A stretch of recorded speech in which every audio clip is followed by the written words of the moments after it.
It's not a game, it's a rich thing.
The ocean is in imminent danger.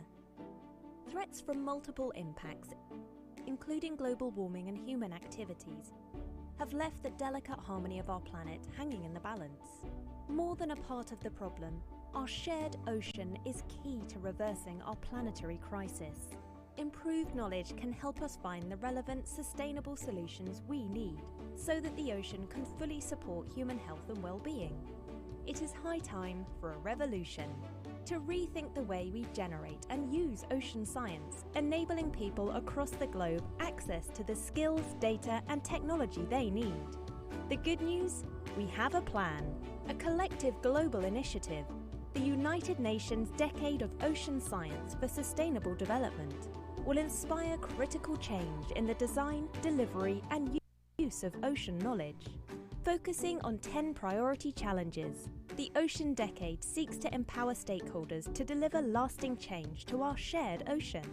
A once-in-a-lifetime chance to work with partners from around the world to develop the science we need for the ocean we want. Let's join forces to meet the Ocean Decade challenges.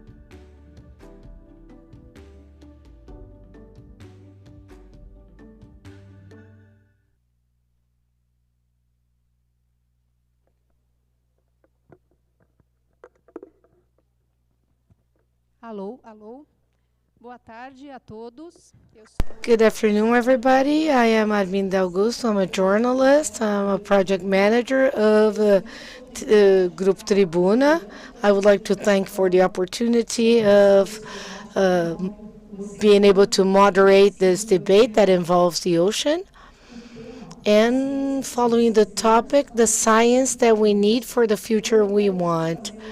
I dare to make a slight change in that. So the science that we need for the future that we want and that we need as well. You know, the future will only exist if we adopt the right actions now. So without further ado, I'm going to invite Marcelo Moraes, Secretary of Research and Scientific Formation, Ministry of Science, Technology, and Innovations. Also, Carlos Fioravanti, my colleague journalist. He's from the he's the special editor of Revista FAPESP, Brazil. Carlos, thank you so much. I invite Guadalupe Dias Constanza, Director at Cultural Science Center. Thank you so much. Marcelo, is Marcelo here already? Okay, so I'm going to turn this chair a little bit so that I can see everybody and then I can moderate better as well. So I'm going to invite Omar Rodriguez from the Boticário Group Foundation that reinforces this UNESCO initiative together with UNIFESP and the government. Now we have Marcelo Morales here. So he's Secretary of Research and Scientific Formation, Ministry of Science, Technology and Innovations, Brazil. And I invite as well Julian Barbieri, that will access remotely, that is the Global Coordinator of the Ocean Decade and coordinator at UNESCO. I don't know if he's already ready to participate, but if he's not, we'll start here and then connect with him later. Will Julian be with us? Yes? Okay. Yes, I'm here. He's going to be showing here. Hi, Julian. Welcome. He is the global coordinator of Ocean Decade and chief of marine policies of UNESCO. So I start by asking the question to Julian as well, although he is remotely connected. So let me get organized a little bit here. And straight to the point, we are in the Ocean Decade. But for a long time, we've been talking about the relevance and the importance of the oceans for the maintenance of life.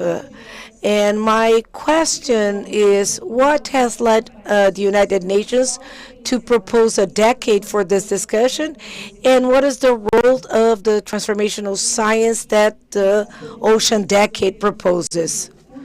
Okay, just reminding that we need to have short answers so that we can have a lot of interaction and make it more dynamic. Thank you very Can much. you hear I us, hope you Julian? can hear me. Yes, I can hear you. Obrigado, espero que vocês possam me ouvir. Sim, eu Can ouço you vocês. can you hear me?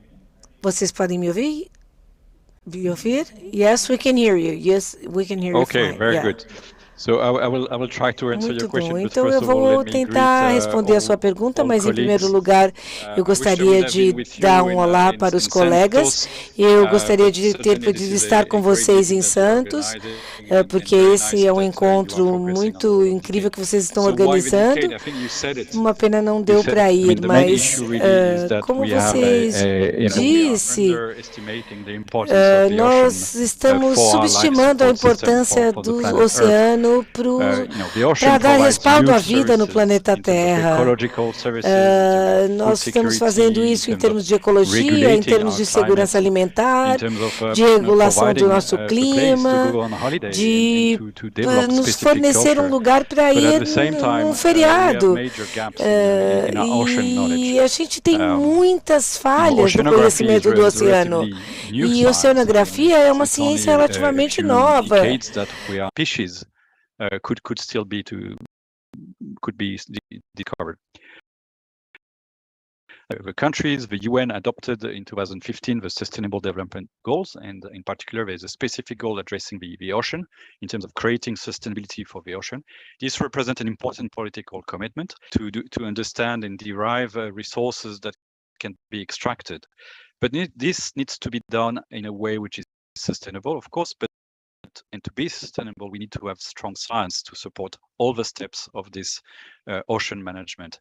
So this is what the decade is really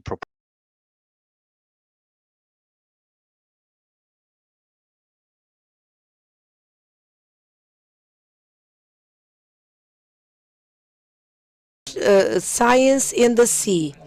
So we had several actions, located actions, and we talked to CNPq and FINEP and within the ministry so that we could have all these actions articulated and determining where we wanted to get at. So from the basic research, from applied research, from scientific promotion, everything has a strategy.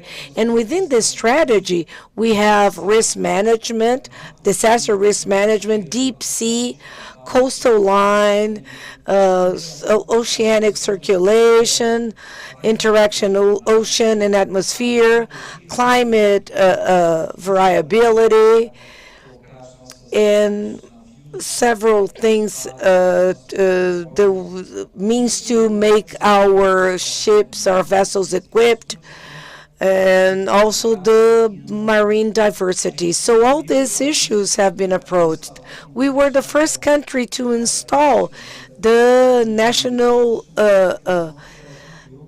Ocean Decade for the United Nations, and that shows the attention that Brazil has given to this action. And within this strategy, this ready strategy with everything aligned with the possibility to reach a common place, we were able to put 175 million reais for the advancement of science on the ocean, and we had 8 biddings for the investment in research with embedded laboratories and ocean literacy. And we're also advancing in the borders of knowledge, such as the Ministry of Science and Technology has to bring. We're always focusing on the future. So the knowledge regarding oil spilled in the ocean and the coasts, and the schools in this mitigation with the citizen science.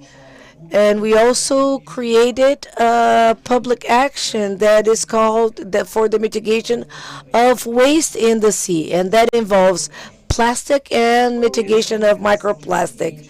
This recovery of the environment has been very important. The oil spill in the ocean has been fully monitored, and we need to have a specific monitoring for that.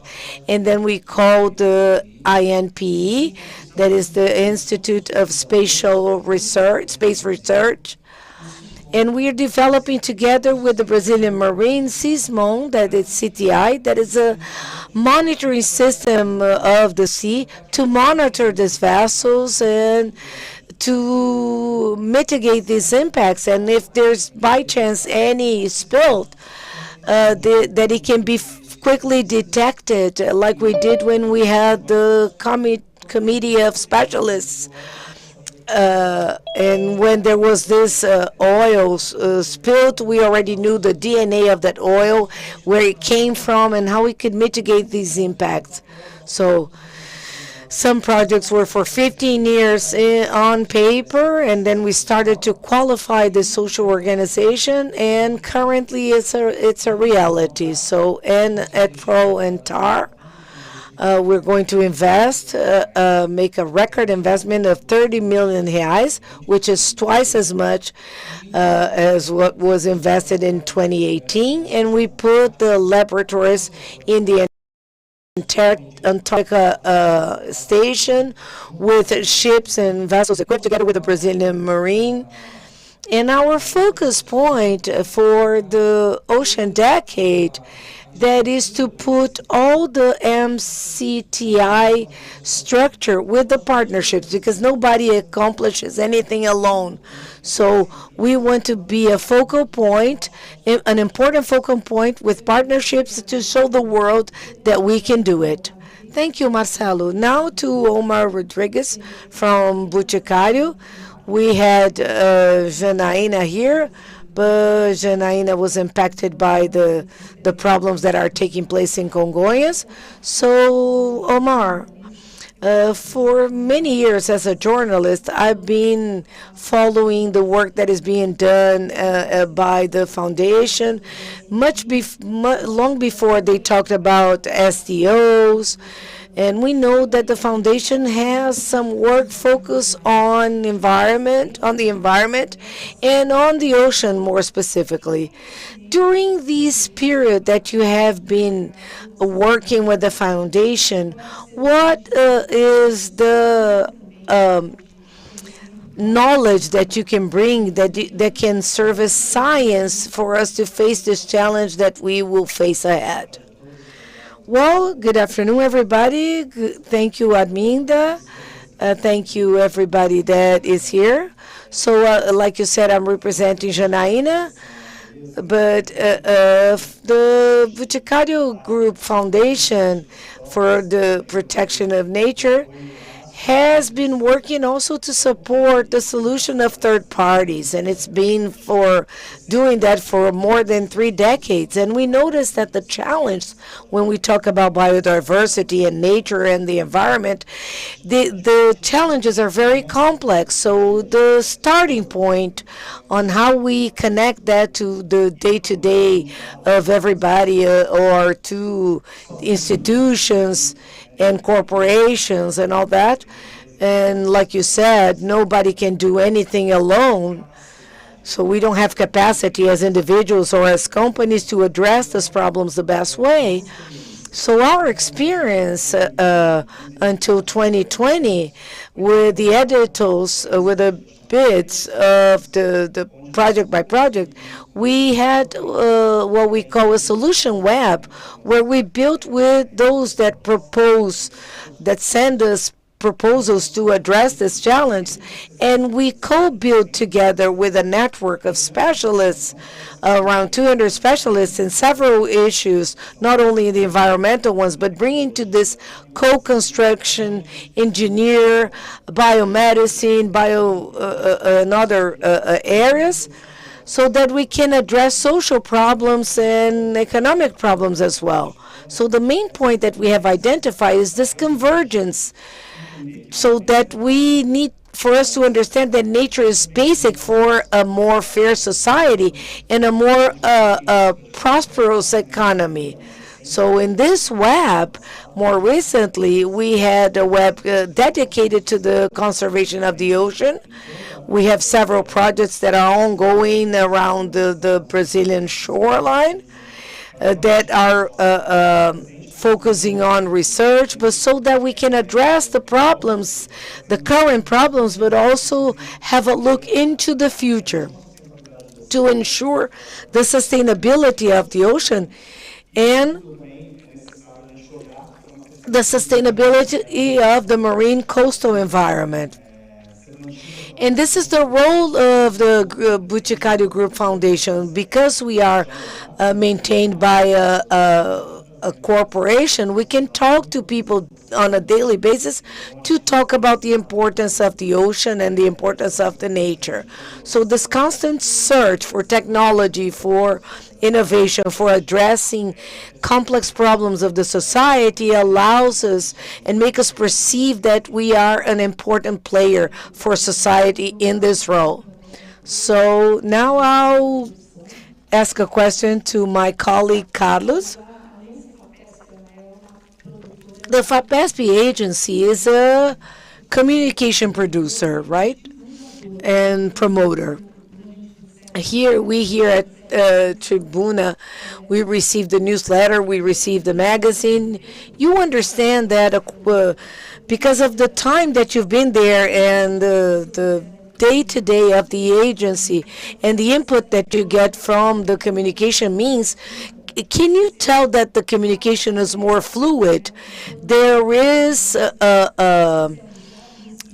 are a lot of journalists that are specialized in science that can make this connection between scientific production and those that are going to consume this knowledge. Because if there's no engagement from the society, from the community, from the watchers, there is no transformation. So where is the gap for that, and what is the challenge for this communication? I know it's a question for a 2-hour answer, but we only have 5 minutes, okay? I'm sorry.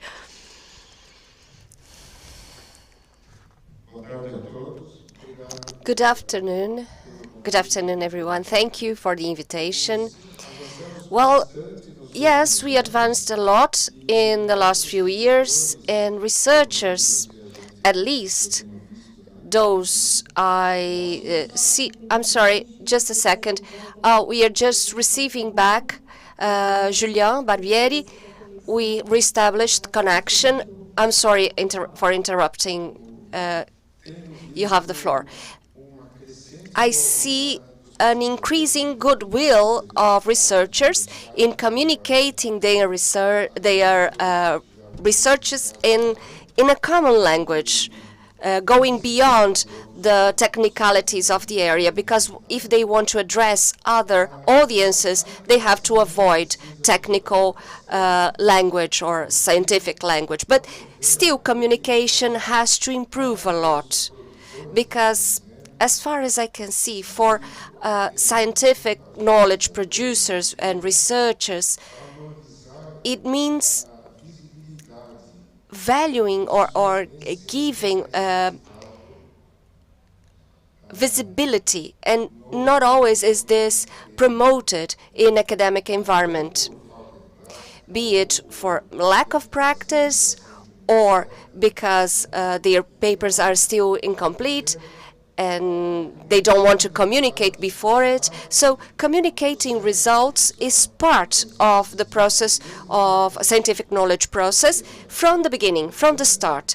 So it is important that other scientists and other people know what you're doing. Others here, not only journalists or scientists, but your family members, your friends, and so they know what you are doing. And with that, we can establish a network that will increase visibility from beginning and will make communication easier, including communication to the press. Because if we want to change the status quo, and in this case, the state of the ocean, it is important that more people know what you're doing. from the beginning of your work, because it's not worth it for a policymaker receiving a paper or a doctorate thesis for a problem that they just solved.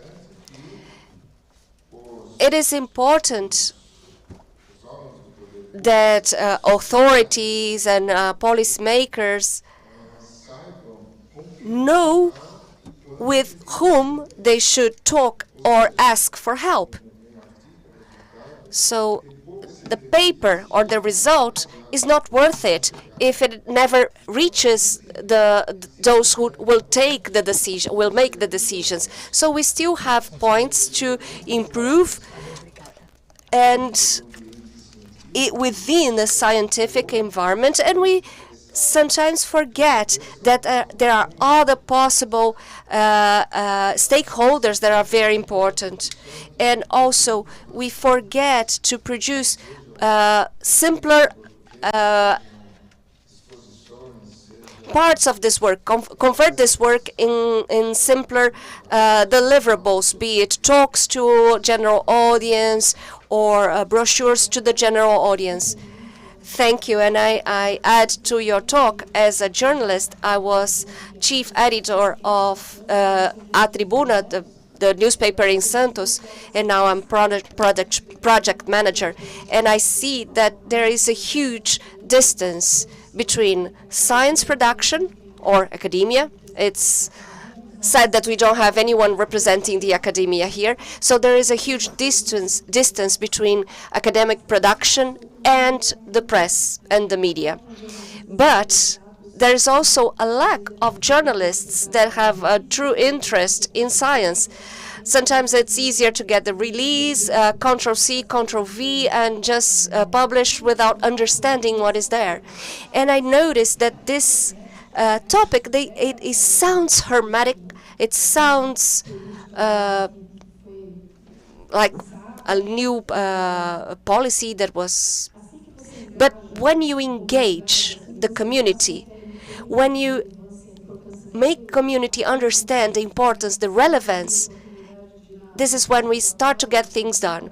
I yesterday went to the aquarium where in the start for this week, talking about the 17 SDGs. The SDGs for most of the population is just an alphabet soup. But there we saw people reading the totems about the SDGs, because there it was translated into common language in the way people can understand, in activities with children. So then we can engage population. But this communication has to be improved, has to be more fluid. And so if we want to achieve all the audiences, we need to produce different communication than what is used in academic environment. Usually the researchers, scientists, they are more, their concern is publishing papers in indexed journals, and then making the knowledge escape from the walls of the university and get to the society. So congratulations to FAPESP magazine that does that. So before passing the floor to Guadalupe, I would like to reestablish our connection with Julien that was interrupted. I'm sorry. So I pass you again the floor so you can conclude. And you were talking exactly about that, the relevance of placing this theme in this ocean decade that goes from 2020 to 2030. Julien, you have the floor. Thank you, and I hope you can hear me now. Espero So que I'm possam not me ouvir completely agora. sure Eu where não I lost you in tenho the process, certeza onde but I think vocês what I me wanted to perderam no say is processo, mas indeed o que eu this queria issue of dizer. transformation. We know that generating knowledge is not just enough. What we need is really an interface, and we need to translate that knowledge at all levels of society. And I believe this is really what we mean by having a transformative approach to ocean science for sustainable development. And in a way, it's really about doing business in a very different way. I mean, first of all, we don't want just diagnostic of what's going wrong in the marine environment. We want solutions that are focusing and supporting sustainability approach, whether it's related to exploitation of fisheries, the protection of mangroves, or understanding the impact of ocean on the climate system. We also want to create co-designed approach, and this is really an essential element at the heart of a decade. That is, through collaboration between scientists, between decision makers, between industry and civil society, we define collectively the research questions and the problems. And through this approach, we are delivering solutions. And we are not just talking about technical or technological solutions, we're also talking about social solutions, the way we are engaging stakeholders around the protection of specific resources, for example. So there's a lot of engineering that needs to happen. I think in transformation, we also mean bringing in non-traditional knowledge systems, in particular, bringing local and indigenous knowledge systems into the picture, so that those knowledge are respected and understood and can create synergies with the more traditional science. We need to address the issue of balance of generation, of gender and geographic diversity in this approach, because we want to be inclusive. And we need, and I think the previous speaker was mentioning this, we need to communicate in a form that is widely understood across society and really triggers a behavior change. So we have our 10-decade challenges, and those are the most pressing priorities for oceans. And we use this mechanism for call for decade actions to create actions from local to global level. And I think, I like to summarize the decade a little bit like a triangle. We have a scientist, we have a policy, and then you have the society. And all three needs to reinforce those interactions. We want science to inform policymakers. We want society, which is also informed by science, but also has the knowledge to act and change behavior.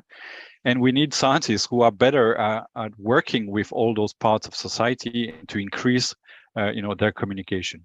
And of course, ocean literacy is supporting all of those aspects. So it's very important that we build on those mode of collaboration to facilitate this collaboration across the three.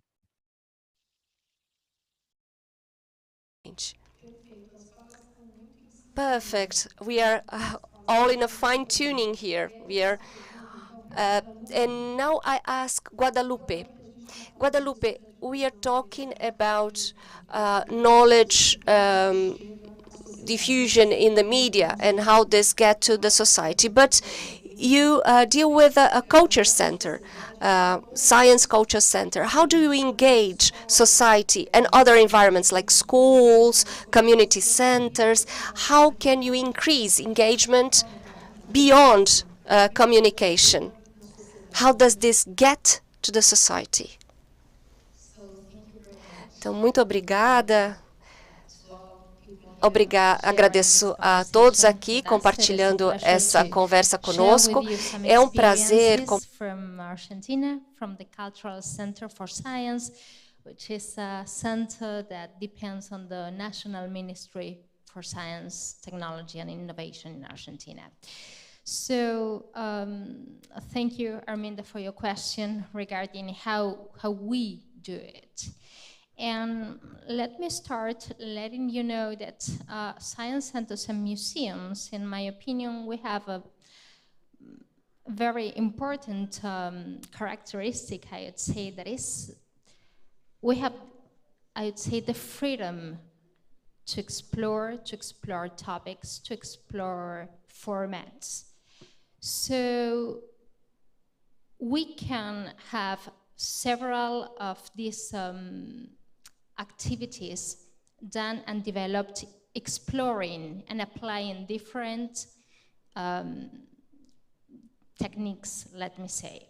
For example, when we talk about what we do and how we do it, we are talking about developing exhibitions or developing workshops, developing more traditional guided tours, but using and exploring different techniques that are not necessarily attached to maybe a curriculum, just for example. So that freedom constantly give us the several opportunities that are also, I'd say, improved because of how the team works, the educational team with the communications team, with the cultural programming team. So it is really a very interdisciplinary work that we apply. And all this, let's say, freedom that we have in order to address and explore certain topics, like ocean culture, that we have been working a lot in the past years, led us, for example, to look for, let's say, help from our colleagues, the researchers, experts in marine sciences, in ocean sciences, that do work in a national public policy that is called PAMPASUL, and that is coordinated by the Ministry for Science. So we have been exchanging with them a lot, and that was, for example, something very important that helped us developing our last temporary exhibition, which was Ocean Turning Blue Color. So the idea was to explore through the exhibitions, through different interactive exhibits, how we, the people, can rethink the way that we behave, and how we as society can rethink the way we produce and we consume in order to rethink our relationship with the Argentinian Sea and the ocean in particular.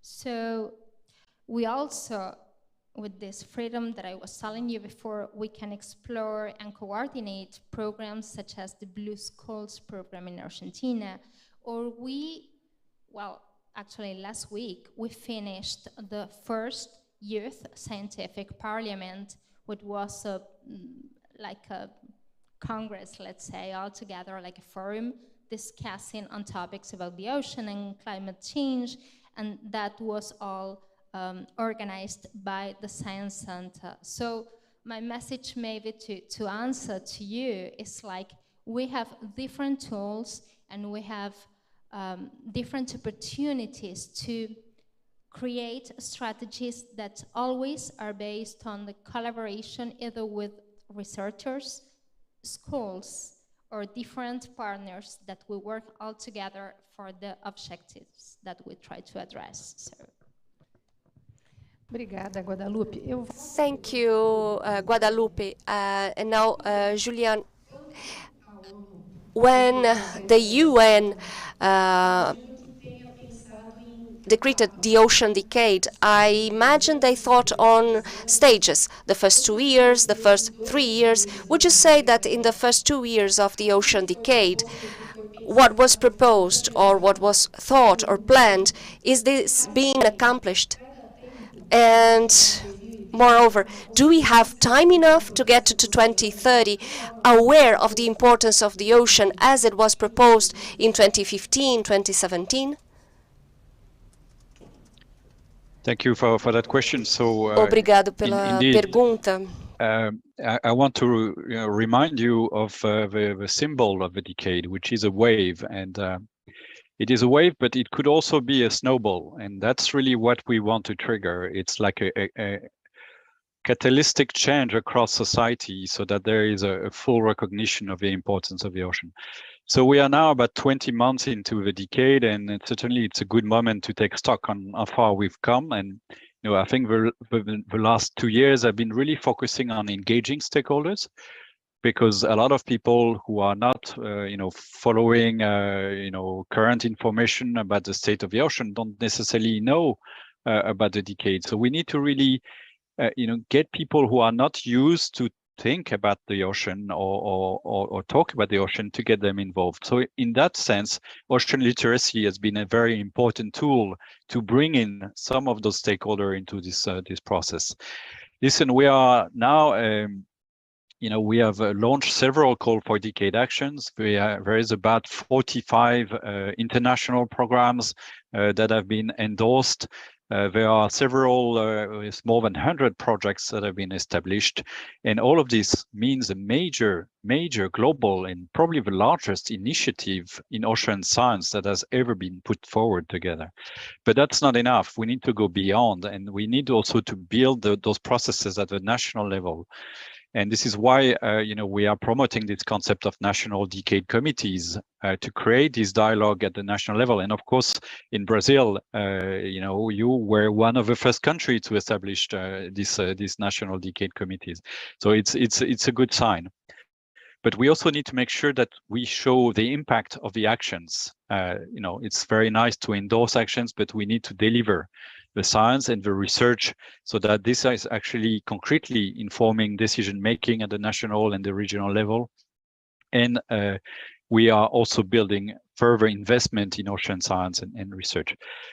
So building a common understanding is very important. We had recently the UN Ocean Conference in Lisbon, and as part of that, we also put forward one of our main decade program for ocean literacy, which is called Ocean Literacy with All.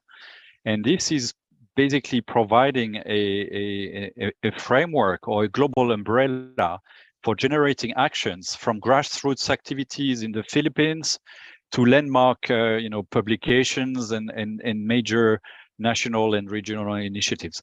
So this program will play an important role in basically helping all the actors to find common resources, but also to build capacity and behavior change to achieve ocean literate society, because we need to work with the schools, you've mentioned that. We need to share best practices. We need to develop growing networks, and we need to work with industry, because the private sector should also be a target of ocean literacy. So I think we are certainly very encouraged, and this work is contributing to the challenge number 10 of the decade, which is really about creating this blue society, or this society that understands its relationship to the ocean and who has enough knowledge to take action to change their behavior.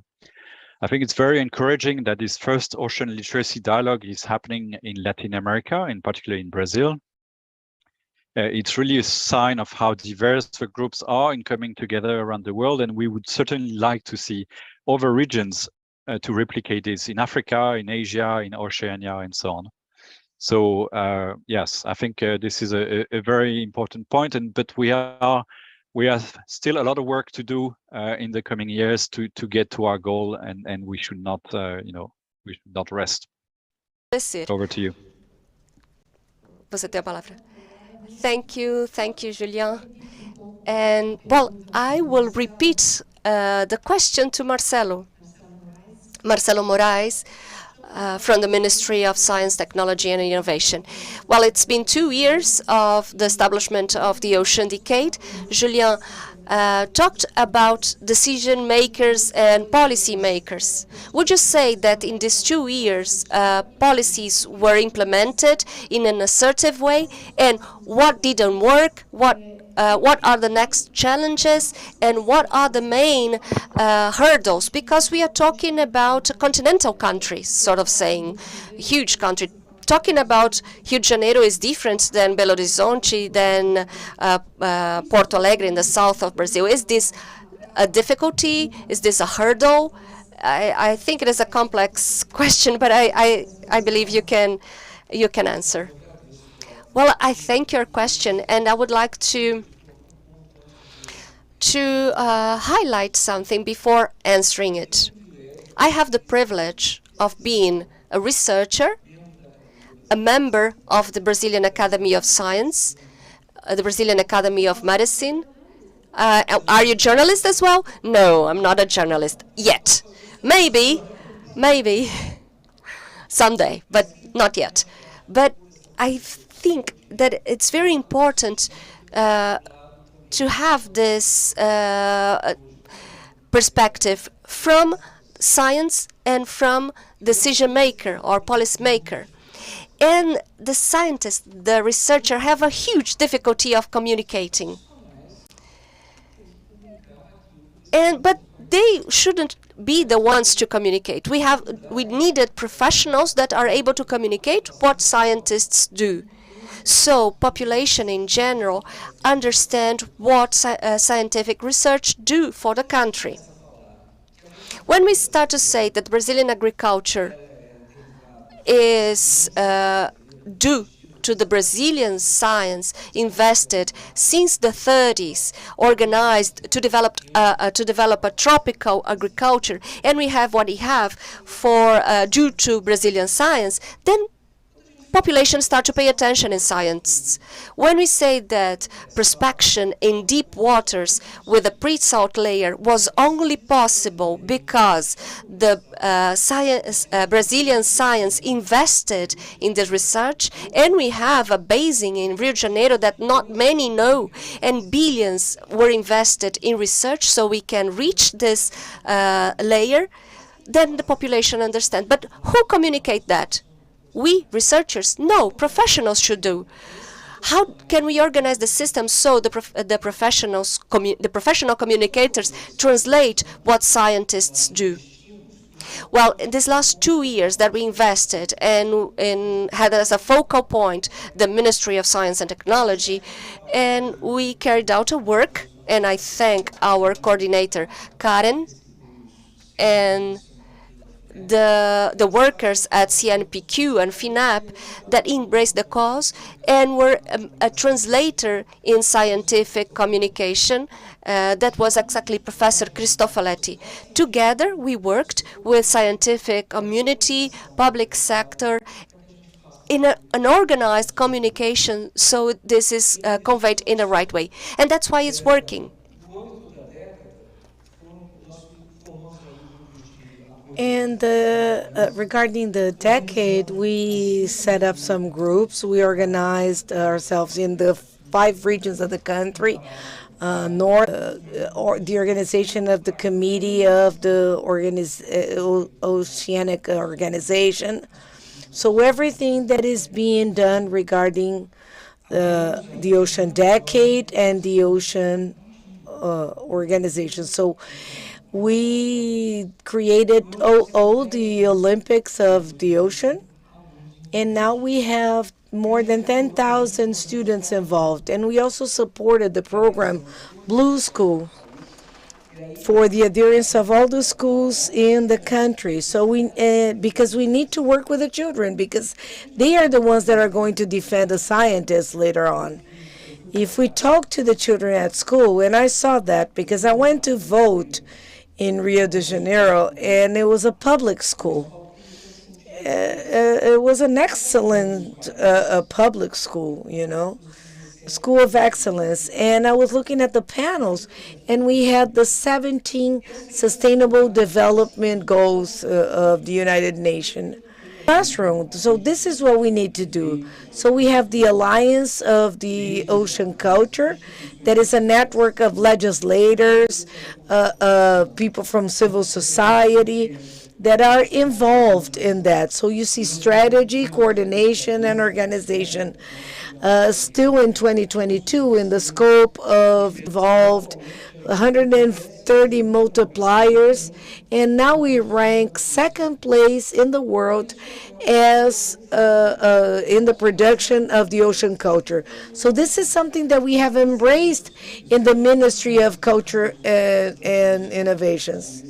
So, but that wouldn't have been possible if we had this connection with the universities, the mayors, the public servants, and we launched a bid with 6 million reais on CNPq within the strategy that established this communication.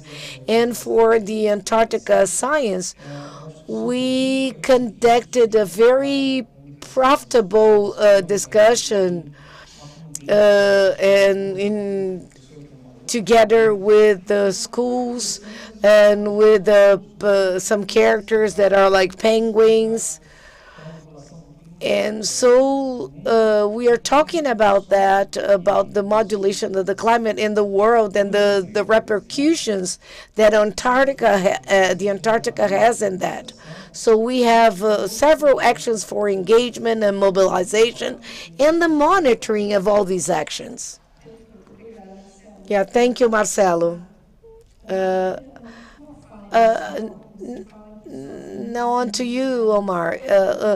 When you spoke here, you said that alone we cannot get anywhere.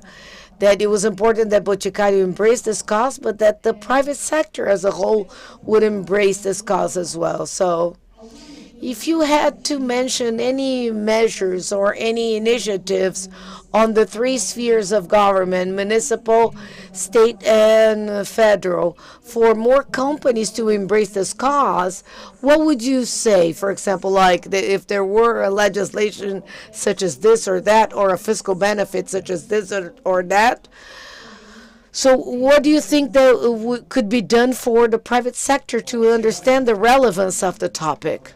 Yeah, I think this is a very good question because the first point that I really believe is that making companies and society, because we live in a society where consumers have the power of choice. They can make decisions when they choose one company versus another.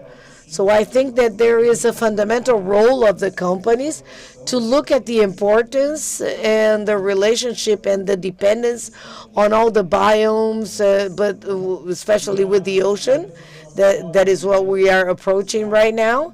And these companies can and must look at their power, use their power, their communication means to add value to their consumers and to their stakeholders so that consumers can make choices, like for example when they are consuming something from a certain company, what is the role of this company in terms of SDGs and what they cause in terms of positive impacts for society and the planet. So I believe that in our experience at Grupo Boticário, we maintain several initiatives that bring the importance of nature. Many times we look at all the challenges that society has and we don't know where to start, and it's important to evidence for society as a whole and for decision makers and communicators what is the importance of the environment and how much we depend on the services provided by the environment and how much businesses depend on the conservation of nature to have raw material, to have inputs to produce their products, and what are the effects and the impacts of climate changes. So at Boticário Foundation, one of our initiatives is Conexão Oceano, which is a platform that aims to bring journalists and influencers and civil society to see what is the importance of this topic and how we put this topic on the spotlight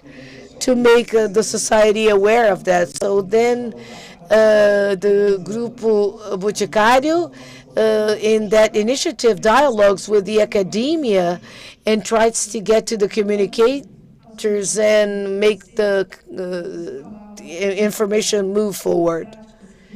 Yes. Now I wanted to know from you, what do you believe, Guadalupe? What is the public that is the easiest one to engage? How do you mobilize, like for example, older people that already have had a journey and that do not believe, oh, this is not going to happen. So, what are the different approaches for the youth audience, for the more mature? Thank you. And I think I understood well the question. I want to thank the translator, but maybe, I hope I didn't misunderstand it. So talking about audiences and how we try to engage all those different audiences, I would say that one of the strategies has to do with talking. I think someone in the previous roundtable, I think it was Ottoman, he was mentioning the importance of talking. And now that we are talking about ocean culture, and if we expand the notion of ocean culture to scientific culture, one of the things we try to do is that people can make connections to the exhibits, to the theater play, to the wherever strategy we're using, but with their own life. So therefore, they can talk and share their experiences. I and we, as an institution, firmly believe that we need more voices in the conversation. So trying to make people talk, giving them all the relevant scientific information to address those talkings can be very, it is a very clear, let's say, objective that we have. And that, for example, has to do, I mean, it's something that we look for no matter the ages of the public, for example, or the geographical region they came from. But something else that maybe I want to add very shortly to what you said, maybe thinking that there are publics that do not usually visit a science museum, because we all know all the cultural institutions, and I know that many people here knows very well how to make these visitor studies and what it is the perception of the public. So we know that there are publics, and let me call them this way, like non-publics, that people that will not spontaneously come to a science center.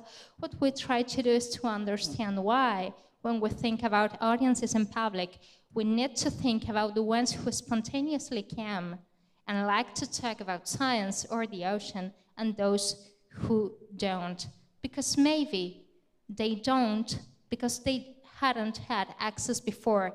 And that is where the role of our institutions, and in my case, I hold this huge responsibility of making everybody, no matter where they come from, to know that they have the right to visit a science center and to talk about science as a right as well.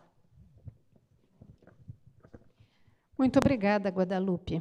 Eu passo agora para o meu... Thank you, Guadalupe. And now I'll give the floor to my colleague, journalist. Marcelo talked about some interesting things that, in terms of actions that the government is putting in place, including TikTok. So I would like to hear from you.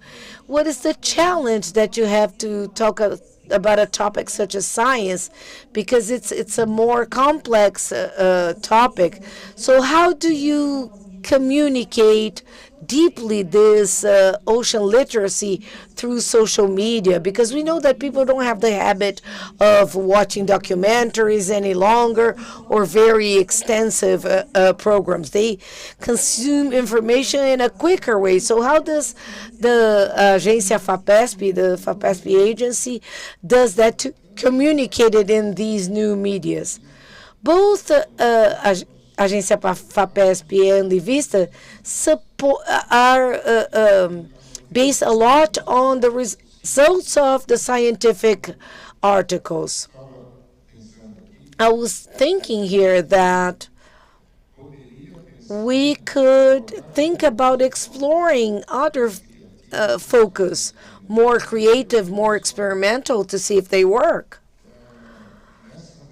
This morning and so far, I've heard the expression transferring knowledge. I got scared because I think this is an approach that is more like of a professor, to teach implicitly to those who do not know. And I think that we can develop other focus, like the focus of enchantment, like David Altenberg does. At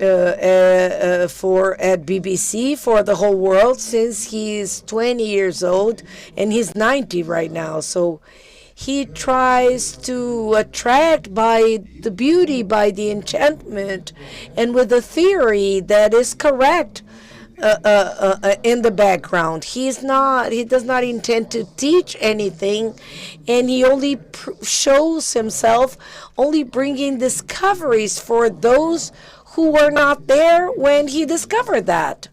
So he's sharing with people on the same status. And this is very beautiful, and I think it works. I think that just a small comment regarding what Marcelo said.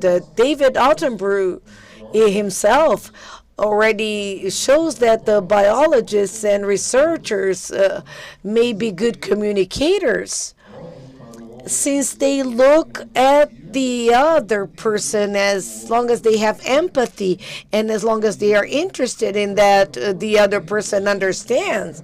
And one thing Marcelo said that I thought it was very nice as well is that the role of the journalists is to be the voice, or to be an intermediate. It's a classical kind of role, but sometimes it's not so comfortable because researchers expect that the journalists, with their articles, with the news that they write, reach the audience that they aim to reach, but cannot do for lack of time or any other reasons. So this role of being the voice transfers to the journalist's responsibility as well, and it does not always work. So the role that I like better is the journalist as a mediator, as the one that transforms the information in a way that it creates branches and it achieves more people, So when I say transform, it does not mean that you lose accuracy, but I will present the text in a way that I show my limits, that I show the possible continuity of each discovery with their applications, or even other focus. So to me, a suggestion to all of you is, like, when you need to participate in an interview, discover what is the plan of the journalist, and then think about what you want to talk about, and that is regardless of the media. So think with the journalists how that will be published the best way or promoted the best way, so that we have results that are adjusted to the different kinds of media. Perfect. Now we go to our final stage, where each one of you will have 2 minutes to leave your final words, our message, the science we need for the future we want. So considerations from what we heard, from what are your expectations for the next few years, starting by Carlos, the last one to talk here now. But I will have to excuse myself, but I'll have to leave at 3:30 because I have another meeting in the. But Ronaldo will conduct for the next minutes. Once again, thank you for the invitation, and I hope that I will be in the audience during the other events through the week. And thank you, and it was nice to meet you. Nice to meet you, Julien. Vamos lá. Falaram que não tinha cientista na mesa. Tinha ainda médico agora. Now we have both a scientist and a doctor here. 2 minutes. 2 minutes, please. Thank you. Thank you. Communication strategies are maybe more anarchic in my understanding, with different starting points. And to my understanding, I would like to remember that everyone produces knowledge. Researchers produce scientific knowledge, controlled knowledge, but no one would dare to say to a fisherman that spent his whole life in the sea to call him a layman just because he doesn't studied formally. He has a culture, and everyone has a culture that has to be respected. We are all laymen, we are all knowledgeable. If we want to communicate something, we have to put ourselves in equal position, work together, and think together. Thank you, Carlos. Guadalupe, please, your final comments. Bom, eu acho que eu vou tentar seguir o que o Carlos disse, porque a Arminda estava falando, ela nos lembrou I think it was the science we want for the future we need. And I think the science we want is an inclusive science. It's a science that can really, as Carlo was saying before, it's a science that can really listen to everybody, and institutions, we now need to understand that we need to be open to rethink the ways we were maybe applying to for our everyday work, to understand that now there can be new and collective processes for developing scientific knowledge as well. So the science we want, I think, is an inclusive science which is very conscious of the huge inequalities that still remains in our societies.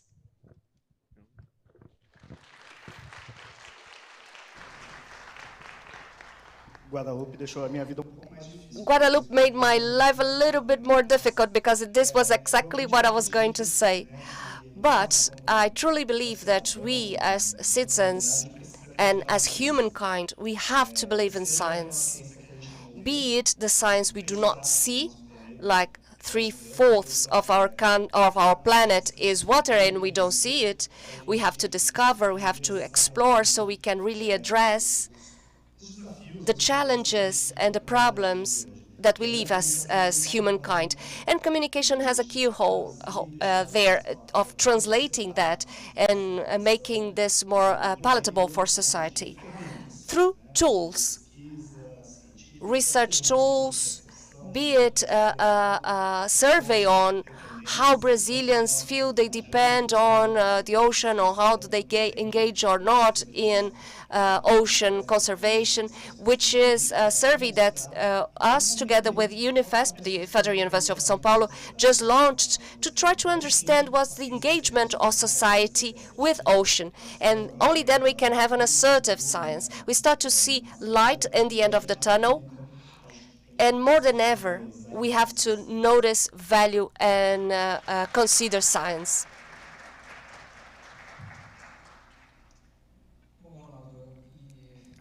Well, Ronaldo, I think that what we have to do is always work together. We cannot depend on just the government. We have to work with the society, with the companies, universities, research institutes, all engaged in communication with society. Otherwise, science will disappear, because what is not seen, my grandma used to say, what I don't see, I forget. It sounds obvious, but it is true. We have to prove, to show that science do exist. Science is present in daily things of our lives. And we forget Brazilian science is gigantic. We are very well positioned in science production in the world, but we still have to increase communication of this knowledge that is generated, and also innovation, which is the translation of this knowledge in products that lead to the well-being of population. This is what we have to do and be more precise on doing. As for ocean literacy, we have to consolidate the culture of sustainable development in our society. Culture and science are the pillars to achieve a fair and equal society with good economic growth. And this is feasible. And science for sustainability is the best way to achieve that. This was very clear when we were working with more than 2,000 participants in the formulation between 2019 and 2020 2,000 participants to formulate the ocean decade, with gender diversity, which was a great concern, race diversity, and age diversity in our committee. And through that, I'm really convinced that we will achieve 2030 with important results. Based on what we achieved in 2 years, an increase in resilience of the Atlantic Ocean, a better use of ecosystemic services provided by the ocean, increase of scientific production in all ocean sciences, and we have to invest handsomely in ocean sciences, because this is an unknown environment and we have to know it better, as well as the Brazilian biome. We don't know that much of the Amazon forest. We have a great treasure there, as well as in the sea. There we have the treasures of our country. We have to invest more and better in our capacity to respond to disasters in the Atlantic Ocean. Otherwise, we will have disaster after disaster. And we have to monitor all the pirates in open seas, in high seas, spilling oil with no punishment, and this has to be debated. Otherwise, our coastline will suffer the consequences, and we are working on that with a monitoring system, SISMOI, MCTI. The use of infrastructure of the ocean, our vessels, our institution infrastructure, we have to share and optimize the use. Society that is actively taking part in the building of knowledge about the sea, and sustainable development guaranteed by blue economy, and we have to work together. Society, government, research institutions, and if we work together, we will have the success we had in these 2 years. Thank you for the opportunity. Thank you. And Julien, from the point of view of the coordination, the general coordination of the Ocean Decade, what are your final words for our audience? Thank you, Ronaldo, and very good to see you. Well, I think I kind of agree with what's been said before. Certainly, one of the main challenge we are dealing with is really ignorance, or what I would call the ocean blindness. And this is really impairing, political and societal actions for ocean sustainability. So, in the decade, we have those 7 outcomes. And of course, one of them is called Inspiring Ocean. And even though this is the last of a list of the 7 outcomes, it's probably the most important one, because without this, without inspiring people to take action, we are not going to achieve all the other decade outcomes. So that's why it's so important that we need an ocean literate society to achieve a decade. This is a goal in itself for our work in the coming years, and we will continue to push for this. I think we also need to recognize that we are emotional creatures, and emotions create a bond with the things we care about, and they lead us to act. So I think through the role of science, we can certainly create that bond and create those emotions. And then my second message is, please engage. The decade is a global movement. It's happening in all countries of the world, so you are not alone. And it really presents a unique opportunity to bring together all segments of society, not just scientists, to work together. So this is this collaboration. And whether, wherever you sit in society, whether you're a student, you can join the Early Career Ocean Professional Group of a decade, whether you are a teacher who are interested in ocean issues. There's a lot of resources that are now being made available in all languages to help you to teach some of these important issues.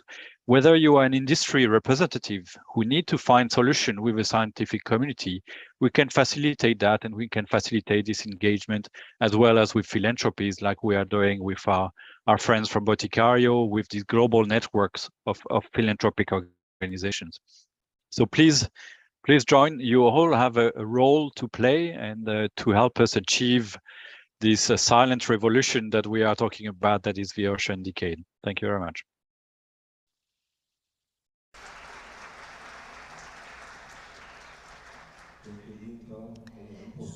Well, as the imposter here in this table, I would like to thank Julien Barbieri, the coordinator for the Ocean Decade, for the opportunity of having you here. I'm sorry for the problems we had in the connection, but I believe this is part of this kind of events. Mr. Morales from the ministry, Omar from Boticario Foundation, Guadalupe, dear colleague in the Ministry of Science, Technology and Innovations in Argentina, and Carlos from FAPESP magazine, because this the topic of this table is the science we need for the future we want, that is connected to the morning panel, where is ocean science and ocean literacy. So we need a science, and I will give what I call, sometimes there is one word that in this dialogue of engagement, science, society, traditional knowledge, there is a word that for my heart is what makes the difference, and we see this in the global program that we are receiving here, that is ocean literacy with all. Science is the same. We are not doing science for anyone. We are doing science with people. We should be involved in all parts, from beginning to end. This is what is in the concept of transforming science on Ocean Decade, that invites everyone to look to this plan for the decade that brings this concept. So I thank you all, and we will continue this discussion. This was the most immediate. Now we will have a coffee break, and then we resume again in this theater with science and education.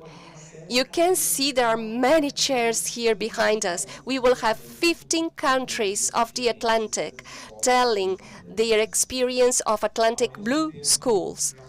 And at the same time, in the Commercial Association of Santos, they will continue to discuss ports, the port sector discussing their role in engaging in the Ocean Decade.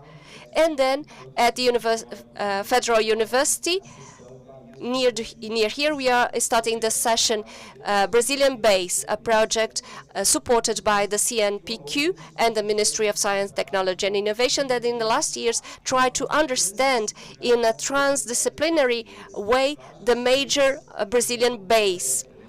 One of the topics, as Julia mentioned, how to have a clean and productive ocean. So they approach the projects and they will present the results. And tomorrow morning, we continue here with a panel that is equally important, again with Julien and with the IOC by UNESCO. This will be a panel with the presidents of Brazilian public universities, discussing again what is in the science we want for the future, what is the role of the universities forming new professionals. So thank you very much. Thank you, Julien.